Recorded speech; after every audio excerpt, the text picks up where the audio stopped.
때마다 해줘야 하는 비료 작업이 힘드시다고요? 오레가, 슈퍼 오레가가 수고로움을 덜어드립니다. 간편하고 효과 좋은 완효성 비료 오레가, 슈퍼 오레가. 한 번의 시비로 지속적으로 뿌리에 영양분을 공급하여 경제적 부담과 노동력은 낮추고 생산성은 극대화하는 완효성 비료. 한 번의 시비로 농사가 완성되는 경제적인 비료 오래간다 오레가. 남해화학 오레가, 슈퍼 오레가. 여러분 안녕하십니까? NBS 뉴스 24입니다. 최근 비농민의 농지 소유 등이 사회적 문제로 불거지면서 농지와 관련해 각계에서 법과 제도 개선을 촉구하는 목소리가 높습니다. 네, 이에 정부가 29일 관계부처와 합동으로 농지법 개선책을 발표했습니다. 정부 대책이 근본적인 변화를 이끌어낼 수 있을지 관심이 모아지고 있습니다. 김인경 기자입니다. 이른바 LH 사태가 발생한 지 한 달, 정부는 29일 관계부처 합동으로 부동산 투기 근절 및 재발 방지 대책을 발표했습니다. 여기에는 비농민의 농지 소유 등 문제가 된 농지 취득 제도에 대한 개편안도 담겼습니다. 홍남기 부총리는 비농민의 농지 소유 인정 사유를 엄격하게 제한하고 농업법인에 대해 더욱 철저히 관리하겠다고 밝혔습니다. 농지를 활용한 투기의 주된 수단으로 악용되고 있었던 농업법인 설립에 대해서는 지자체에 사전 신고제를 신설하여 더 철저히 관리하도록 하겠습니다. 그리고 이렇게 취득된 농지에 대해서도 지자체의 이용 실태 조사를 연 1회 이상 실시토록 의무화하고 농지 투기 행위에 대한 단속의 실효성을 제고하기 위하여 특사경, 즉 특별사법경찰제도도 도입토록 하겠습니다. 농림축산식품부 역시 같은 날 4대 과제 22개 세부 과제로 구성된 농지관리 개선 방안을 발표했습니다. 창농과 귀농, 건전한 체험 영농 목적의 농지 취득은 저해하지 않으면서도 취득심사와 사후점검 강화, 부당이득 환수를 통해 농지 투기를 억제하겠다는 게 주요 내용입니다. 개선안에 따르면 먼저 농지 취득 자격 심사가 대폭 강화됩니다. 농지 취득 자격을 신청할 때 의무 기재 사항에 영농 경력과 직업 등을 추가하고 증빙 서류 제출도 의무화합니다.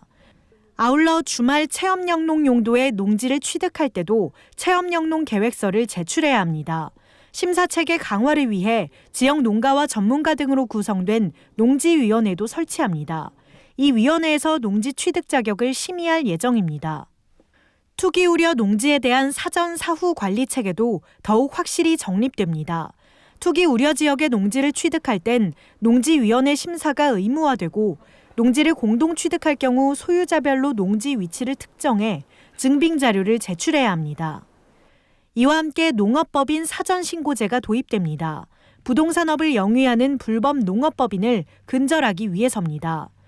또 도시근교 신규 농지 등 투기 우려 농지는 연일회 이상 지자체가 실태 조사를 하도록 의무화할 방침입니다. 농지 관련 불법 행위에 대한 제재도 크게 강화됩니다.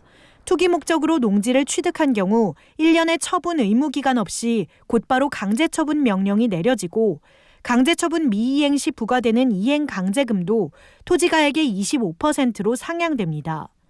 아울러 부당이득 환수제도 도입됩니다. 부정한 방법으로 농지를 취득했을 때 부과되는 벌금은 해당 토지가액과 연동됩니다.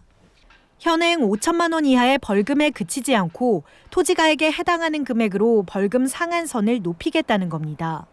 농업법인이 농지로 부동산업이나 임대업을 영위했다면 과징금을 부과하고 농지를 불법 임대한 경우 벌금을 현행 1천만 원 이하에서 2천만 원 이하로 2배 강화합니다. 마지막으로 농지관리와 관련된 행정체계를 확충합니다. 농지에도 특별사법경찰 제도가 도입돼 농지 불법행위 단속을 벌이고 지자체 농지관리를 강화할 방침입니다. 또 농지 관련 정보를 종합적으로 관리할 수 있도록 농지원부를 농지대장으로 전면 개편합니다. 이에 따라 작성 대상도 1000제곱미터 이상 농지가 아닌 모든 농지로 변경됩니다. 농식품부는 이번 개선 방안의 제도적 뒷받침을 위해 국회 관계부처와 협력해 이달 중 농지법, 농업경영체 육성법, 한국농어촌공사법 등의 개정안을 발의할 계획입니다. 정부가 내놓은 개선 방안이 농지 투기를 근절할 수 있는 근본적인 대책이 될 수 있을지 주목됩니다. NBS 뉴스 김인경입니다. 최근 수입 먹거리의 안전성에 의심의 눈초리를 보내는 소비자가 많으실 겁니다. 외국산 농산물의 원산지를 속여 파는 행위가 끊이지 않는 데다 비위생적인 중국 절임 배추 영상까지 논란이 됐기 때문인데요. 이에 정부는 음식점 메뉴의 원산지 표시 대상 품목을 확대하는 방안을 검토 중인 것으로 나타났습니다. 자세한 내용은 손현진 기자가 보도합니다. 최근 비위생적인 중국 절임 배추 논란으로 수입 식품에 대한 국내 소비자들의 공포증이 확산하고 있습니다. 여기에 수입 김치의 99%가 중국산이라는 사실이 알려지면서 중국산 김치 불매 움직임까지 커지고 있습니다. 수입 식품 안전성 관리가 도마에 오른 가운데 농림축산식품부는 음식점 메뉴에 농산물 원산지 표시 대상 품목을 확대하는 방안을 검토하고 있습니다. 현재 음식점에서 원산지를 표시해야 하는 농산물은 총 9품목입니다. 쇠고기와 돼지고기를 비롯한 고기류 6종에 쌀과 배추김치, 콩이 포함되어 있습니다. 전국의 음식점들은 이들 품목의 원산지를 모든 메뉴판과 게시판에 표시해 소비자가 알아볼 수 있도록 해야 합니다. 최근 농식품부는 기존 원산지 의무 표시 대상에 신규 품목을 추가하는 방안을 놓고 연구 용역을 진행 중이라고 설명했습니다. 음식점 원산지 표시 확대 품목에 대해서 연구 용역을 한 거예요. 필요한 부분이 있으면 음식점에 확대해야 되는 품목이 있다 그러면 순서가 어떻게 되는지 그런 걸 용역한 겁니다. 양파와 마늘 등은 수입량이 크게 증가한 데다 유통 과정에서 외국산이 국산으로 둔갑하는 일이 많은 것으로 나타났습니다. 또 밀과 콩나물의 경우 생산자협회와 지자체 등의 요구가 있었습니다. 밀은 현재 1%대 자급률을 끌어올리기 위한 정책 추진 과정에서 원산지 표시의 필요성이 제기됐고 콩나물은 전북 전주시 측에서 콩나물 국밥의 정체성을 지키기 위해 국산을 쓰는지 여부를 표시해야 한다고 주장한 것으로 알려졌습니다. 다만 농식품부는 외식업계의 부담이 높아질 것을 우려해 원산지 표시 대상 확대를 신중히 검토하겠다는 입장입니다. 그러면서 연구 용역 결과를 바탕으로 논의를 거쳐 최종적으로 추가할 품목을 정하겠다고 전했습니다. MBS 뉴스 손현진입니다. 농어촌에 거주하는 사람들에게 일정 금액의 수당을 지급하자는 농어촌 주민 기본수당 제도. 이 제도의 초안이 최근 국회에서 발의됐습니다. 하지만 비농업계를 설득해야 하는 과제는 여전해 법률 제정까지는 험로가 예고되고 있습니다. 보도에 강창호 기자입니다. 국회에서 최근 농어촌 주민 기본수당 제정안이 발의됐습니다. 농어촌 주민 기본수당은 농어촌의 유지와 회복을 돕기 위해 농어촌 주민들에게 현금 또는 지역화폐를 직접 지급하는 제도입니다. 농어촌 주민 기본수당 제정안을 대표 발의한 양정숙 무소속 의원은 국가 식량 안보를 지키기 위해선 기본수당이 반드시 필요하다고 강조했습니다. 실제로 국내 식량 생산의 기반인 농어촌 지역은 빠른 속도로 사라지고 있습니다. 한국고용정보원에 따르면 향후 30년 이내 전국 228개 시군구 중 105곳이 소멸 위기에 처한 것으로 조사됐습니다. 농어촌 고령화와 도농소득 격차로 농어촌 인구가 빠른 속도로 줄고 있기 때문입니다. 농어촌 지역이 지금 105곳 정도가 지방 소멸 위기에 있습니다. 그리고 식량 자급률도 23% 수준밖에 안 돼서 국가 식량 안보도 안심할 수 없는 상황입니다. 국가가 직접 나서서 농어촌 주민들에게 기본수당의 전국화와 평준화를 이룩하기 위해서 법안을 내게 됐습니다. 농어촌 주민 기본수당 제정안은 농어촌에 거주하는 주민들에게 기본수당을 10만 원 이상에 해당하는 금액을 지역화폐로 지급하는 내용을 담았습니다. 관할 지역에서만 사용할 수 있는 지역화폐를 통해 지역 내 경제를 활성화시키겠다는 취지입니다. 제정안은 기본수당을 지급받은 주민들에게 농어촌 생태계 보전, 농어촌 경제활동 종사 등을 위한 책임을 지도록 했습니다. 이를 위해 국가와 지자체가 필요한 의무 교육을 실시하고 지급 대상자들은 의무 교육에 적극적으로 참여하도록 하는 조항을 명시했습니다. 은혜적으로 시혜적으로 그냥 주는 것이 아니라 사회권적 기본권, 그러니까 권리로서 받는 수당으로 그렇게 입법을 하게 되었습니다. 다만 농어촌 주민 기본수당이 법제화되기 위해선 비농업계를 설득하는 과정이 최우선 과제로 꼽히고 있습니다. 전문가들은 도시민들에게 농어촌이 어렵다는 이유만으로는 법제화에 한계가 있을 수 있기 때문에 보다 논리를 세밀히 구성하는 과정이 필요하다고 강조했습니다. MBS 뉴스 강창호입니다. 인구 고령화에 코로나19 사태까지 겹치면서 농촌은 심각한 일손 부족에 시달리고 있습니다. 농가들 입장에서는 노동력 절감이 절실한 상황이다 보니 적게 심어도 수확량은 비슷한 드문모 심기가 주목받고 있는데요. 생산비를 줄여 농가 소득 향상에도 기여해 농가들의 관심이 집중되고 있습니다. 김하은 기자입니다. 드문모 심기에 농가들의 관심이 뜨겁습니다. 농협경제지주 자재부에 따르면 지난해 드문모 심기 추진 농협은 18곳뿐이었지만 올해는 58곳으로 늘어났습니다. 선제적으로 드문모 심기를 도입한 전북 김제시 백산농협에선 지난해 드문모 심기 재배 면적이 약 458헥타르로 4년 전과 비교해 15배 이상 늘었습니다. 드문모 심기는 모를 드물게 심는다는 뜻으로 관행농법에선 보통 3.3제곱미터당 80주를 심는다면 드문모 심기에선 50주에서 60주 정도로 모를 줄여서 심습니다. 모판에는 벽시 파종량을 늘리고 논에는 간격을 넓혀 옮겨 심기 때문에 같은 면적이라도 모판이 적게 듭니다. 드문모는 일반 이양 재배하고 유사하지만 모판 수를 3분의 1로 줄일 수 있는 그런 새로운 영농 기술이고요. 생산비 절감 효과, 노동비 절감 효과가 크기 때문에 앞으로 농가에서 크게 재배 면적이 늘어날 것이라고 예측하고 있는 재배 기술입니다. 필요한 모수가 줄고 모판 역시 줄어들어 그만큼 노동력과 생산비 절감 효과는 뛰어납니다. 농촌진흥청에 따르면 드문모 심기의 용묘 이양 비용 절감 효과는 1000제곱미터당 64,100원에 달하는 것으로 나타났습니다. 확실히 생산비 절감은 그건 얘기할 필요가 없을 정도로 탁월합니다. 생산비가 지금 이양 작업만 봤을 때 3분의 2 정도가 절약되는 건 뭐 누구나 다 그것은 뭐 인정하는 부분이니까요. 저희 지역에서는 확실히 생산량은 좀 많습니다. 모의 수가 줄면 수확량도 줄 것 같지만 관행농법과 큰 차이가 없습니다. 오히려 더 많다는 연구 결과도 있습니다. 지난해 전북 익산시 농업기술센터가 진행한 수량 분석 결과 1000제곱미터당 관행농법은 460kg을 수확하는 데 그쳤지만 드문모 심기는 최대 511kg을 수확했습니다. 드문모 심기를 통한 생산비 절감은 농가 소득 증대에도 긍정적 영향을 끼치는 것으로 나타났습니다. 농협경제지주가 전북 김제시 백산면에서 드문모 심기의 기대 효과를 분석한 결과 백산면 전체 경지 면적 840헥타르 기준 관행농법 대비 총 15억 3,300만 원의 소득 증대 효과가 있었습니다. 이렇게 생산비는 아끼면서 소득은 늘릴 수 있어 농가들도 도입에 적극적입니다. 모를 심는 게 상당히 어려운 일입니다. 특히나 모판을 옮기고 하는 작업들이 상당히 힘이 많이 드는 작업들인데 그 모판 수를 한 3분의 1 가량으로 줄일 수 있다는 건 정말 획기적인 일인 것 같아서 저희들도 적극 도입을 해야 될 것 같고.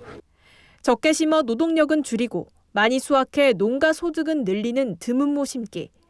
일손 부족으로 어려움을 겪고 있는 우리 농촌에 새로운 활력을 불어넣고 있습니다. MBS 뉴스 김하은입니다. 지난 3월 1일과 2일 대설로 인한 강원 지역 농가의 피해 규모는 모두 122헥타르, 피해 농가는 1213가구로 나타났습니다. 농림축산식품부는 피해 농가에 재해복구비 100억 원을 지원한다고 밝혔습니다. 김진희 기자가 보도합니다. 농림축산식품부는 지난 3월 초 강원 지역 대설 피해에 대해 재해복구비를 지원한다고 밝혔습니다. 강원도 자체 조사에 따르면 지난 3월 1일부터 2일 대설로 인해 강원도 내 발생한 농업 피해 면적은 122헥타르, 피해 농가는 1213가구입니다. 이번 대설 피해는 농작물 피해보다 시설물 피해가 더욱 컸습니다. 농식품부는 이들 농가의 농업시설물, 농약대, 대파대 등 재해복구비로 총 101억 원을 지원한다고 밝혔습니다. 이번 대설 피해 지원금은 비닐하우스, 인삼시설 등 농업시설물의 경우 종류 및 규격에 따라 복구비가 지원됩니다. 농업시설은 정부 보조 35%, 융자 55%, 자부담 10%로 구성됩니다. 농작물 및 과수는 헥타르당 농약대 249만 원, 대파대는 헥타르당 블루베리 1,942만 원, 사과 1,437만 원을 기준으로 지원됩니다. 대파대는 정부 보조 50%, 융자 30%, 자부담 20%로 구성됩니다. 농식품부는 금융 지원도 추진하기로 했습니다. 기존의 농축산 경영자금을 지원받은 농가 중 피해율이 30% 이상인 농가에 대해서는 이자를 감면해주고 상환을 최대 2년까지 연기해줍니다. 일시적으로 경영 위기에 처한 농가는 기존 대출금을 10년간 장기 저리로 대환 가능한 농업경영 회생자금을 지원받을 수 있습니다. 재해복구 융자금은 다음 달 2일부터 피해 농가가 읍면동 사무소에서 피해 사실 확인서를 발급받아 지역농협에 신청하면 됩니다. 농식품부는 재해복구비를 지자체에 교부했다며 지자체를 통해 농가에 복구비가 지원될 예정이라고 밝혔습니다. 3월 초 강원 지역에 대설이 내려서 인삼 재배시설, 비닐하우스 등과 같은 농업시설물 피해가 발생하였습니다. 보험에 가입된 농가에 대해서는 보험금을 지급할 예정이고 보험에 가입하지 않은 농가에 대해서는 재해복구비를 신속하게 지급할 예정입니다. 보험에 가입된 농가는 시설 복구 후 보험금을 청구하면 즉시 지급받을 수 있습니다. 희망 농가에는 복구가 완료되기 전이라도 추정 보험금의 50% 수준을 우선 지급합니다. MBS 뉴스 김진입니다. 스마트팜을 운영하는 농가들의 어려움 중 하나가 바로 에너지 비용 문제죠. 특히 시설원의 농가의 경우 생산비의 40%를 난방비로 쓰고 있는데요. 국내 연구진이 친환경 연료전지와 시설 원예를 융합한 모델을 개발했습니다. 연료전지 발전으로 난방비도 해결하고 전기도 판매해 부가 수익을 올린다는 방침입니다. 남수지 기자입니다. 투입 인력은 적고 생산성이 높아 미래농업으로 주목받는 스마트팜. 하지만 시설원예 농가의 경우 난방비가 생산비의 40%나 차지하는 상황입니다. 이에 한국농어촌공사가 스마트팜과 연료 전지를 융합한 비즈니스 모델을 개발했습니다. 해당 모델은 온실가스를 발생시키지 않는 분루 수소 발전을 활용해 농가의 에너지 비용 문제를 해결하는 것을 골자로 하고 있습니다. 연료전지 발전 과정에서 발생한 이산화탄소를 시설 농가에 공급해 생산성을 향상시키고 열은 난방에, 전기는 한전에 판매하는 방식입니다. 여기서 연료전지 발전은 액화 천연가스에서 수소를 추출한 뒤 공기 중 산소와 반응시켜 전기 에너지와 열을 생산하는 친환경 발전 시스템을 말합니다. 농어촌 공사에서 추진하는 시스템은 발전사 참여형과 농업인 참여형 두 가지입니다. 시설 하우스 근처에 연료전지 발전소를 건립하는 발전사 참여형 모델은 연료전지 발전으로 얻은 전기를 신재생 에너지 발생 비율, 즉 RPS에 활용할 수 있습니다. 발전량의 하나는 신재생 공급 인증서로 부족한 RPS 의무 비율을 상쇄시키는 효과도 있습니다. 발전사 인근 농가에서는 수소 추출 시 발생하는 열 에너지, 이산화탄소를 구매할 수 있어 난방시설 설치비와 유지보수 관리비 부담을 줄일 수 있습니다. 농업인 참여형은 농민협동조합 참여형 모델입니다. 발전을 통해 생산되는 전기의 전력 매매 수익과 신재생 공급 인증서 매매를 통해 농업 외의 부가소득을 올릴 수 있습니다. 또 발전 과정에서 발생하는 전기와 열은 시설 내에서 사용할 수 있습니다. 다만 연료 전지의 원가가 비싸 농민들이 참여하기에 아직까지는 어렵다는 것이 전문가들의 설명입니다. 아직까지 연료전지가 비싸서 발전사 참여형 비즈니스 모델이 가장 적합합니다. 시설 원예 옆에 열 판매하고 전기 판매를 동시에 하게 되면 발전사가 이득이거든요. 발전사에서 열을 공급해주잖아요. 난방시설을 별도로 만들지 않아서 이득이고. 농어촌공사는 경남도 농업기술원과 협력해 올해 소규모 연료전지 발전소를 건립하고 실증 결과에 따라 농업인 협동조합 참여형 소규모 비즈니스 모델, 발전사 참여형의 대규모 비즈니스 모델 등 구체적인 정책을 제안할 예정입니다. MBS 뉴스 남수지입니다. 다음은 간추린 뉴스입니다. 전라북도가 코로나19 확산과 국제 곡물가 상승으로 어려움을 겪고 있는 축산농가의 경영 안정을 위해 사료 구매 자금 339억 원을 지원한다고 최근 밝혔습니다. 지원 대상은 축산업 등록제에 참여한 축산농가 및 법인이며 축산업을 등록하지 않은 농가는 축산업 등록 후 신청할 수 있습니다. 우선 지원 대상 농가는 영세 농가와 AI 피해 농가, 축산물 가격이 생산비 이하인 농가, 동물복지형 축산농가 순입니다. 사료 구매 자금 지원을 희망하는 농가는 해당 읍면동 및 시군을 통해 신청할 수 있습니다. 충북도가 구제역 발생 예방을 위해 다음 달 1일부터 6주간 소염소 29만 마리를 대상으로 구제역 백신 일제 예방접종을 실시한다고 최근 밝혔습니다. 도는 올해 구제역 백신 접종 지원을 위해 101억 원을 투입해 소 21만 마리, 염소 8만 마리에 대한 일제 접종 등 구제역 예방에 총력을 다할 방침입니다. 또 소규모 농가 및 염소 농가에 대해서는 시군에서 백신을 구입해 무상으로 공급할 예정입니다. 전업 농가의 경우 백신 구입비 50%를 지원받아 축협 동물병원에서 직접 구입하면 됩니다. 경기도와 경기도 농수산진흥원이 운영하는 경기도 귀농귀촌 지원센터가 2021 귀농귀촌 대학 참여 교육생을 모집합니다. 귀농귀촌 대학은 귀농귀촌을 희망하는 도시민을 대상으로 현장 중심의 이론 실습형 교육을 통해 성공적 농촌 정착을 돕기 위한 교육 프로그램입니다. 모두 210명을 모집하며 선정된 사람에게는 교육비의 50%가 지원됩니다. 교육 수료자에게는 농림축산식품부가 주관하는 귀농 농업 창업 및 주택 구입 지원 사업 신청 자격이 부여됩니다. 신청은 각 학교 누리집을 통해 가능하며 문의사항은 경기도 귀농귀촌 지원센터로 연락하면 됩니다. 전북 익산시는 최근 전국 최초로 마을 자치연금을 도입하는 성당포구 마을에서 현판식을 열고 본격적인 사업에 착수했습니다. 마을 자치연금은 공동의 수익 사업 등을 통해 농어촌 지역 노인에게 매월 일정액을 지급하는 제도입니다. 시는 오는 7월부터 마을 공동체 사업에 참여하는 만 70세 이상 주민에게 매달 10만 원씩 연금을 지급할 예정입니다. 정원율 익산시장은 마을 자치연금은 갈수록 고령화되는 농촌 공동체에서 생기를 불어넣는 역할을 할 것이라며 사업을 안착시켜 마을 공동체 회복의 표준 모델로 만들겠다고 말했습니다. 저희가 준비한 소식은 여기까지입니다. NBS 뉴스 24 마칩니다. 함께해 주신 여러분 고맙습니다.